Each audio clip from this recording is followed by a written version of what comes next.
It's great to be out here on the phone. My button came back. Honestly, yesterday I went to come live and there was no go live button, and I couldn't even change to my page profile. So hence I did a backstage version of the live from my office. And remembered that you have to use Live Producer in Chrome because it doesn't work in Firefox, which is my preferred browser. So anyway, we're out here. I can show you what's going on in the garden. Let me do that. Here is the tree, the cherry tree that we all watch. The leaves are starting to turn.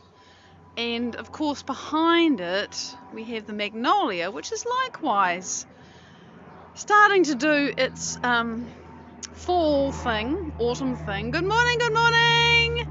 I can see little faces and people coming on, and it's lovely. I really appreciate the fact that when we're live on my phone, I get to see little faces. Good morning. Good morning, beautiful people. So the cherry tree is just starting to do its autumn thing. You can see the first few leaves have fallen. Let's take a look at some of these. I know it's just a fallen leaf, but really, it glows. I love the colours. Oh, Morag, thank you. Amy, good morning. We're just enjoying the autumn here. This one is glorious. Well, you know, impossible dreams are only impossible until you make them happen, huh? So, yeah, I just wanted to be out here, and I didn't even know before, here's one more, didn't even know before if this was going to work, because when I fired up my phone I still didn't have a live button on my page profile, but now I do. So I get to be with you, which is great. And these are the first few leaves that have fallen from the cherry tree, and you can see what sort of a day it is here. I love this time of year because especially in the mornings and the evenings the light is so beautiful. So there it is. This is the autumn spectacle just starting to happen, and it's really nice to be out here with you again.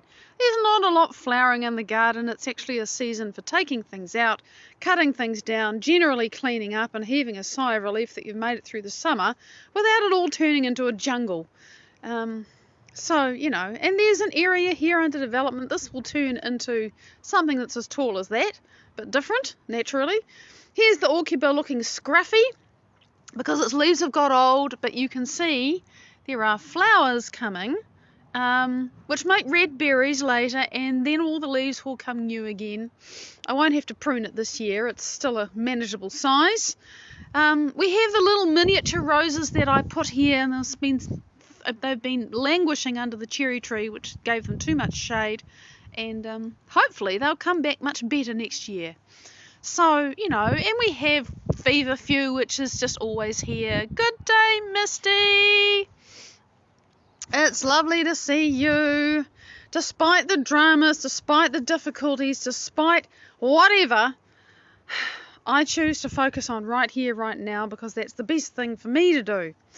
So, I want to talk about impossibilities and dreams and things that you think can't happen and that whole thing. And when you decide, you make a decision, and it is a decision, that you simply have to become somebody else and create a different life, and you just have to do it, and you don't really know if you can, you don't know how it's going to feel, you cannot imagine the future you want, but you start to anyway. And you begin to become that person in little ways and large. You begin, you know, and you get on with it, and you start to feel some progress inside yourself, but nothing much is really happening out here in the world. And you have some setbacks, and you have some frustration, and you look at your life and you think, oh, feck, this isn't working. I can't see any change. Not really. You know, and right at that point in time, you're faced with a choice.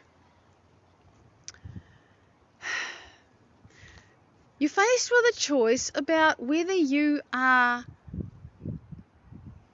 willing to let go of that frustration, that shame, that loss, that I can't do it, that, oh, it's never going to happen, which is so familiar to me, by the way.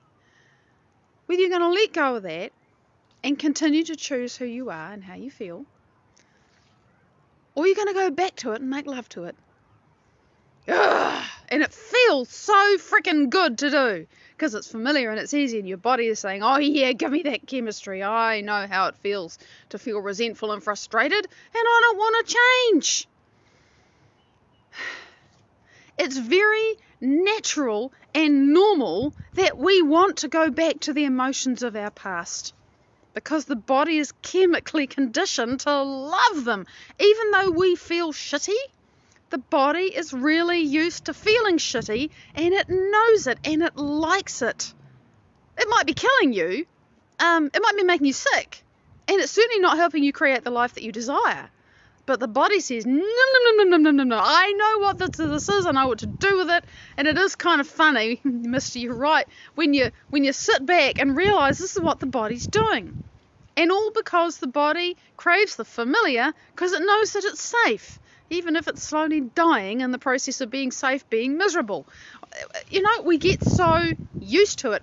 And so when we make a decision to become someone else so that our lives can catch up with us, we have to overcome that conditioning. Abigail, good morning. Good morning, everybody who's jumping on. It's lovely to see you.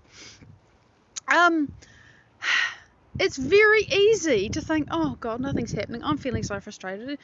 All of that stuff, that is normal. Don't sweat about it. Don't think it means you're failing. Realise that, in fact, it actually means you're succeeding. Pardon? What? It means you're succeeding because you've changed yourself enough from being in the place where you didn't even dream. You sort of went, oh, never going to happen. You never even allow the possibility to enter your awareness because, by the way, for a lot of us, it's just too damn painful to do that. And I faced this myself just yesterday. Something came up and I thought, what am I really going on about here? And I realised that I have not been allowing myself to feel joy, essentially, joy, because it was like, no, I can't feel excited or happy about having that because it's just too damn disappointing because it hasn't happened so many times and it's too hard and it's not going to happen, all of that. The big neural net about how impossible it is just, fires up. And I observed it for a while because I wanted to just see what was going on in there. And that was what was going on in there. It's just too disappointing. It's just too hard. It's too painful to believe in something that hasn't happened and hasn't happened and hasn't happened, and I've got all this evidence around me to show me how much it hasn't happened. It's just too painful to believe that it can happen. So trust me when I tell you I know what I'm talking about. Carmelina, good morning. And today I was very aware in my meditation this morning, I wanted to do something about that. Of course I want to change that. I know so clearly, I understand. This is my body saying, oh, remember this. I know this. I'm familiar with this. Don't you dare go anywhere new. But I want to go somewhere new. I want to have a different experience. So I understand that I'm going to have this to and fro, this flip-flop. Those of you who've been with me for a little while know I used to talk about flip-flopping a lot, and now I'm talking about it again. The flip-flop between, my future. Oh yeah, I feel like that when I have what I desire. Because remember, the whole deal is we actually have to become how we feel in our future to allow our future to find us. And if we do that enough, our future's going to come to us. We don't even have to go looking for it. It just comes. It just comes out of nowhere. And so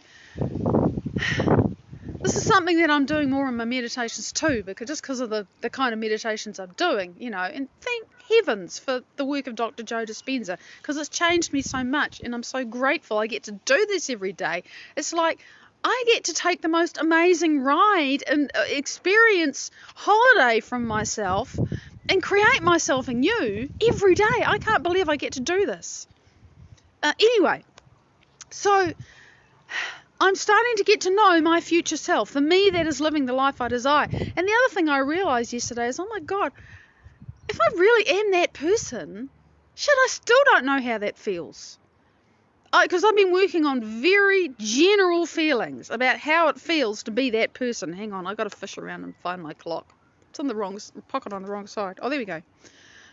Fishing around to try and figure out how it feels to be that person, because it's so outside of my awareness. You know, if you do feel like you're dying and your world is falling apart, it's really hard to imagine that your world is full of life and everything's growing and wonderful. But you got to start somewhere, right? So I've been doing that, and more I do this in different ways.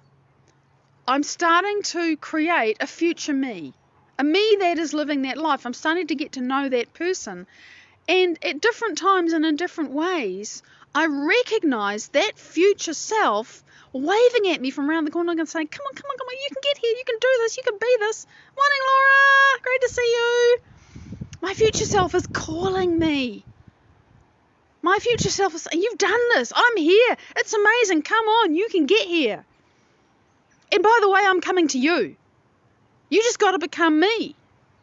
Become you, become me, become you. We just got to meet here in the now, so that it's not the future, it's now. So I've got to decide whenever the impossibility and the can'tness and the, oh my God, everything that everyone is telling me, the doctors, the mortgage people, the job people who don't hire me, the people who don't want to be my friend or my lover or whatever, when everything around me is saying, nah, you're useless, you can't have it, you're going to carry on being exactly the way you are because it's always been like that, and here are all the reasons why that is the way it is, and we can all tell the story 100,000 million times, and we all have, by the way, because the brain makes a lot of thoughts in one day, never mind in a lifetime.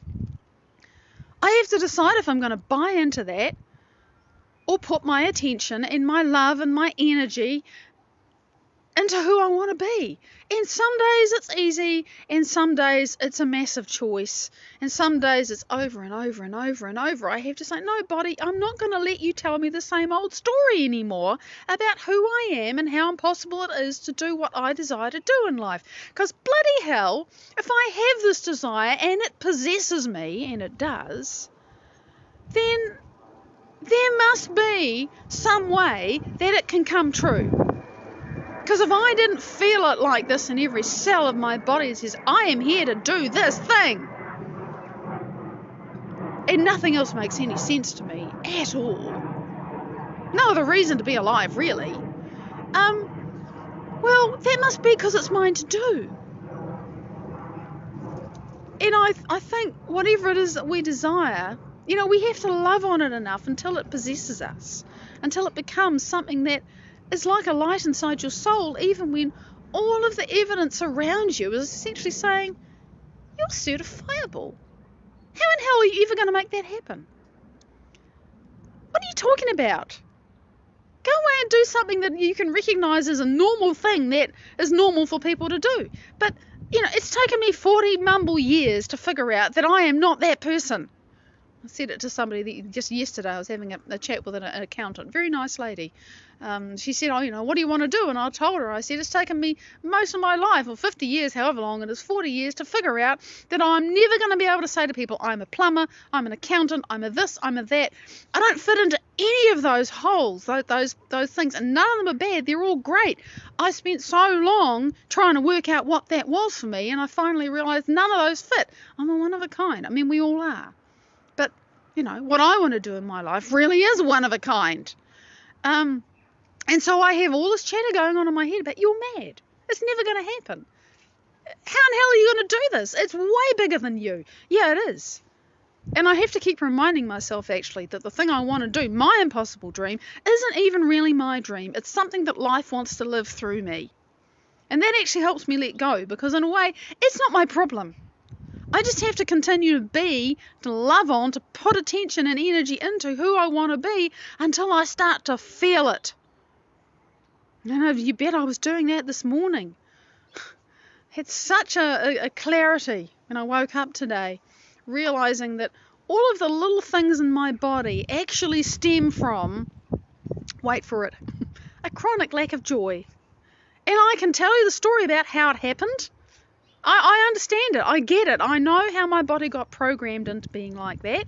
And I had to go back to a memory before that time And as I was starting to just want to relive that memory as a visceral experience, right?